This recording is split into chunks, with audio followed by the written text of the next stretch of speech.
What's up everybody, happy Tuesday and welcome back to my channel. Today we're going to be doing a tutorial on how to do frequency separation.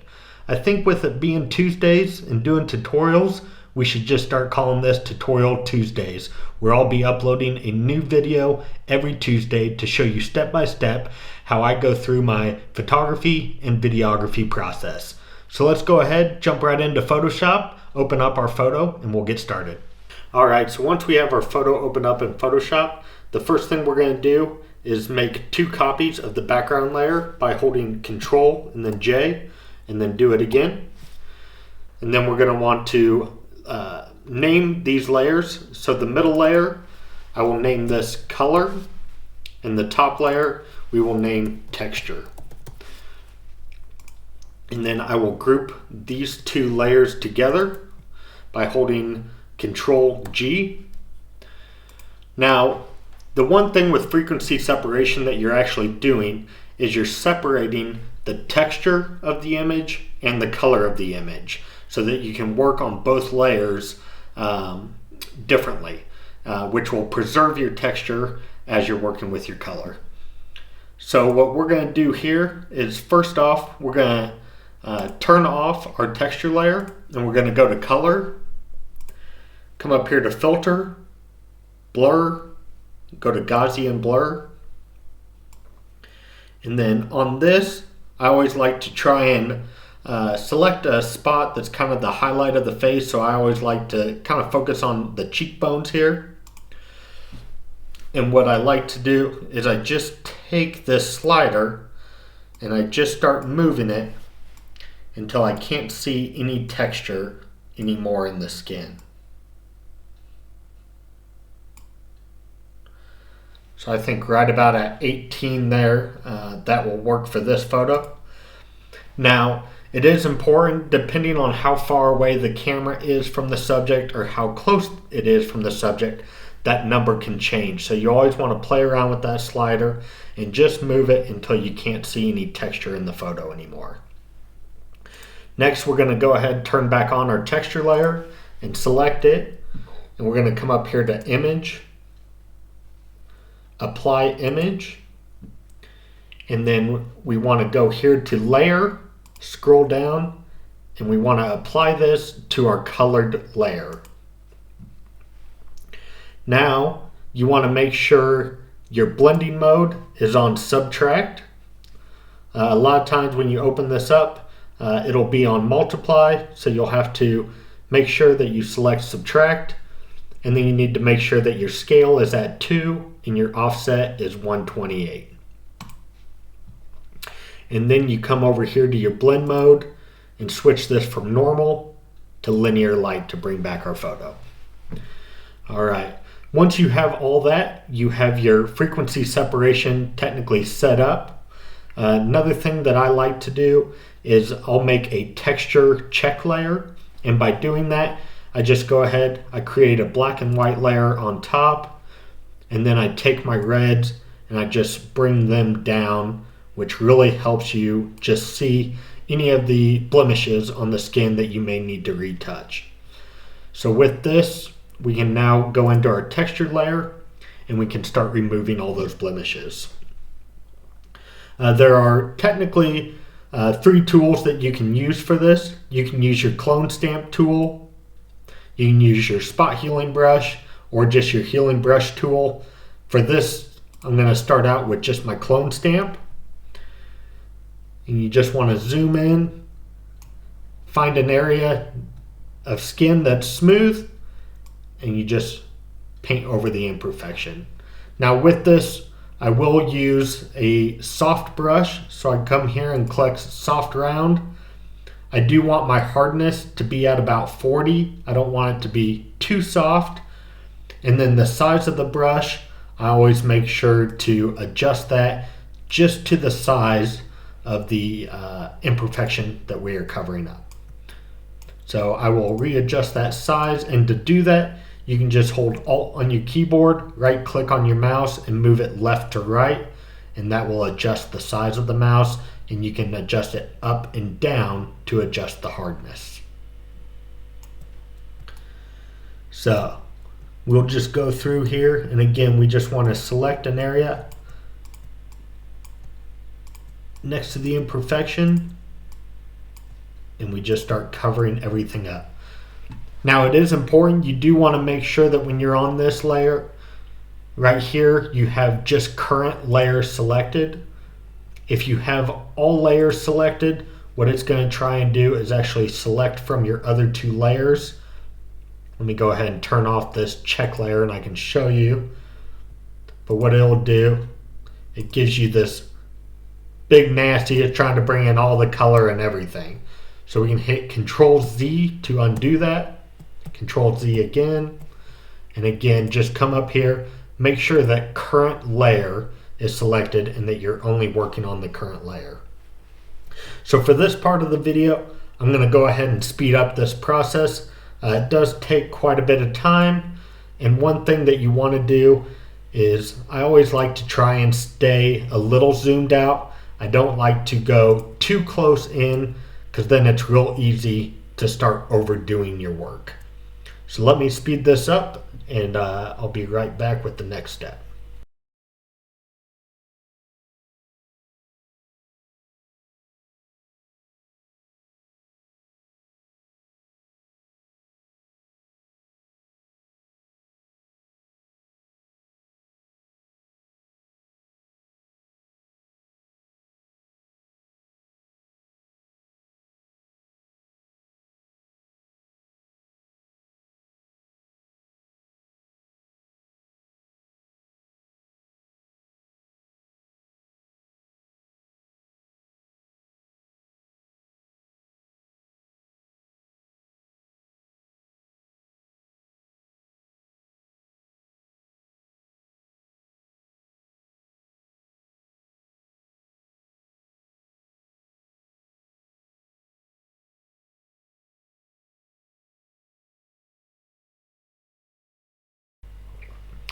And sometimes it's nice to actually turn off the check layer just because there's some things that you can't see. Another thing you can always do, just bring that red back up on your check layer to lighten up the dark areas when you're working with the deep shadowed areas.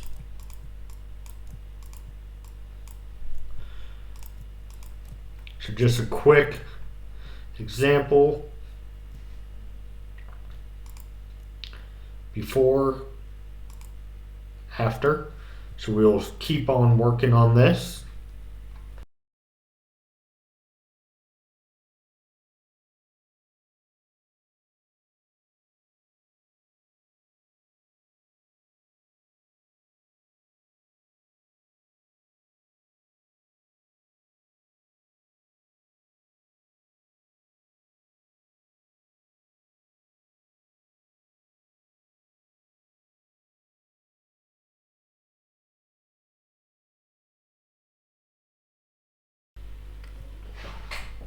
And the other nice thing is with this, you can end up using this for multiple things. Use it to clean up the lip a little bit here. We have a little bit of discoloration right here. So I'll just go ahead, take care of some of these small areas.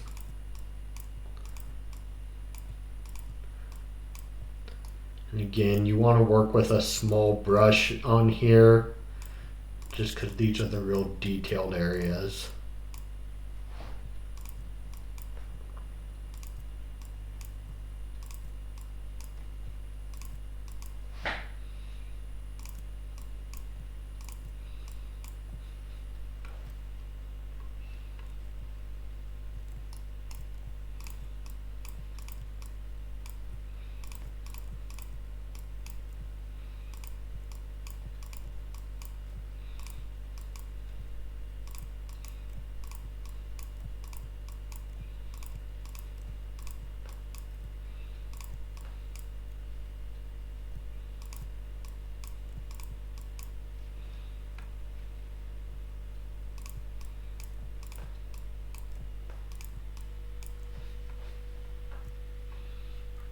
And then one of the most important things that I see a lot of people do is they focus all their time on the face, but then they go back and they forget about the rest of the body. So when you're doing a picture, you have to focus on everything, every part of the skin when you're doing a skin retouch.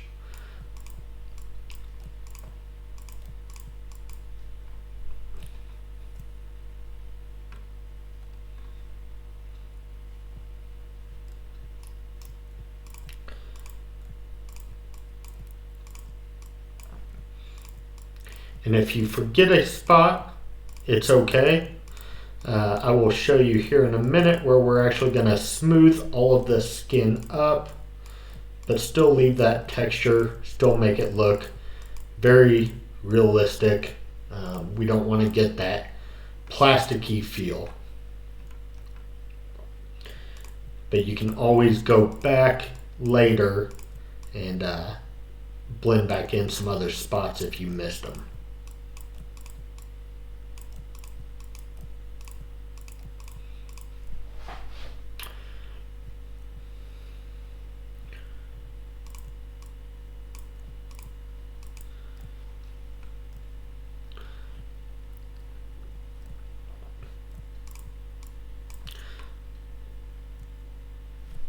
So I think this is looking pretty good for our first pass through.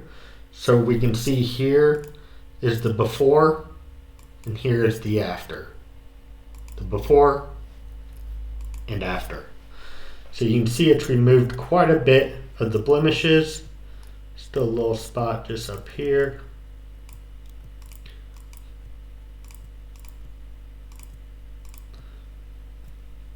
All right.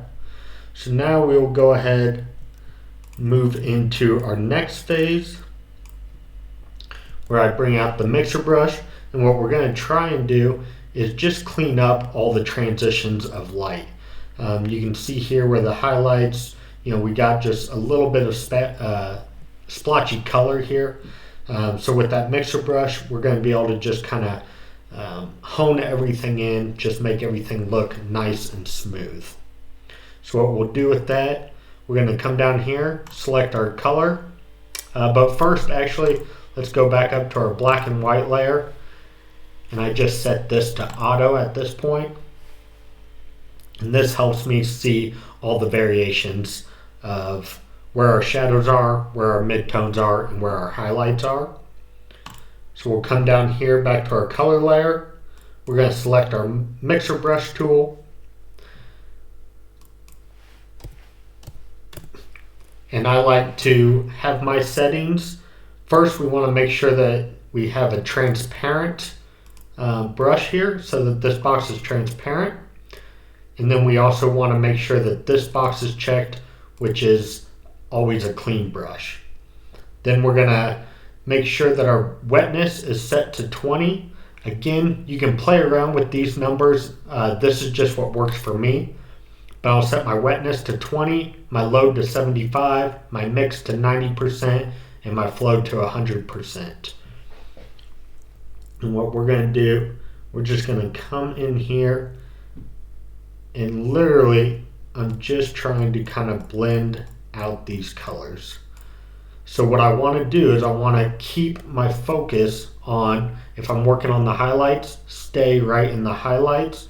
If I'm working on the midtones, stay in the midtones, and then where they meet, we'll just slightly bring the color into it so that we have a nice, smooth transition. And this is a very subtle effect, but it does make a pretty big difference overall on the photo.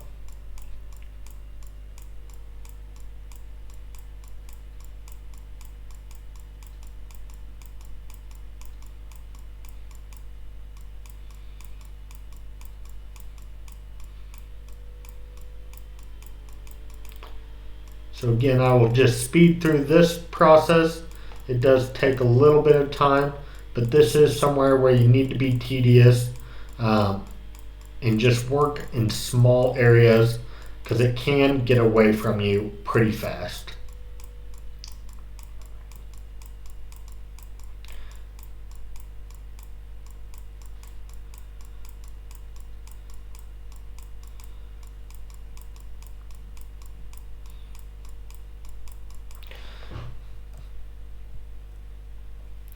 So if you can see, I'm pretty much just working on shadows, or then I just stay in the mid. So right here we have a dark area, so I would just stay within the shadow area.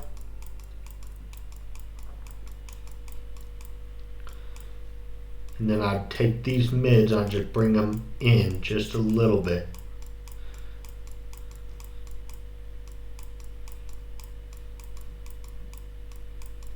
And again, all I'm trying to do is just make everything blend and be smooth.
And again, don't forget about the body. It is just as important as the face.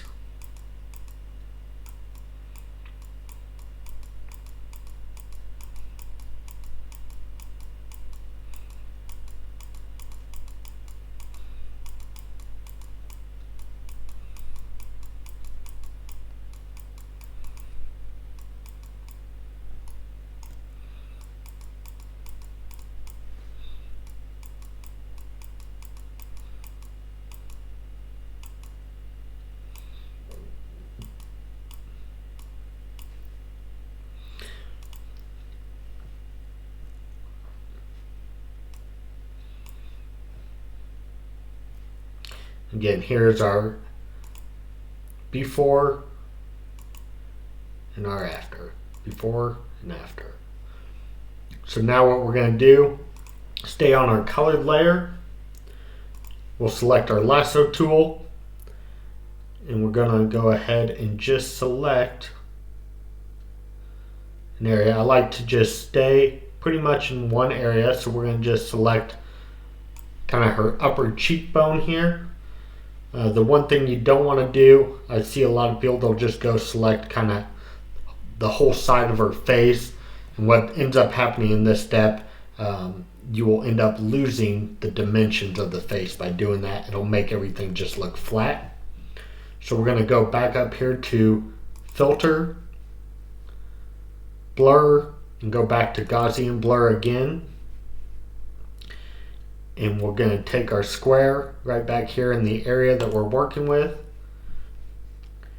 And on this, I just take my slider all the way down and I just move it until I kind of start seeing that sweet spot where everything's just nice and blended. You can see if you go too far, you start to get that real flat look. You start to lose all your highlights. I think somewhere right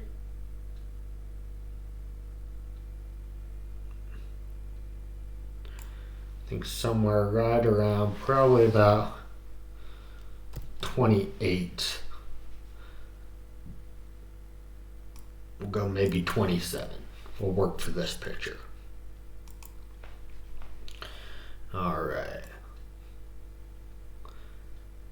Then we're going to go ahead and select up here.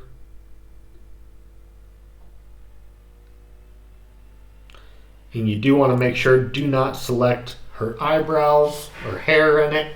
And another very important thing, you want to make sure that your feather is set to about 15 to 18 px. That's just going to help blend everything out.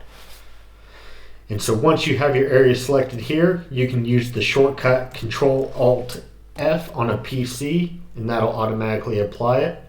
On the forehead, I usually like to do it twice. And then we're just going to go around to the different areas of her skin. Again, I'm trying to stay away from this dimple here. We'll do that separately.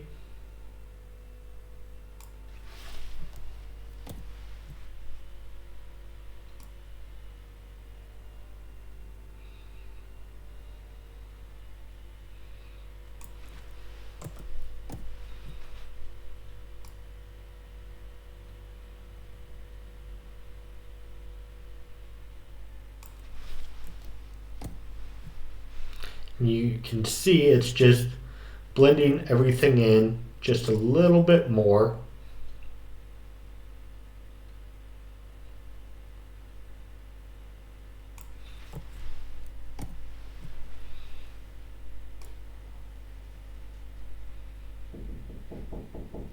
So once you get this part done, you just keep going around just the little areas.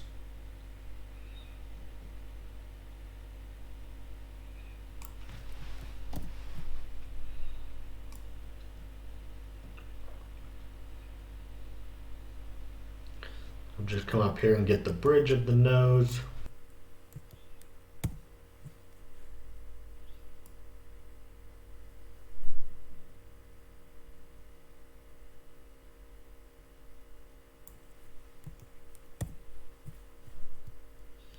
All right, and again, like I said, we don't want to forget about the body.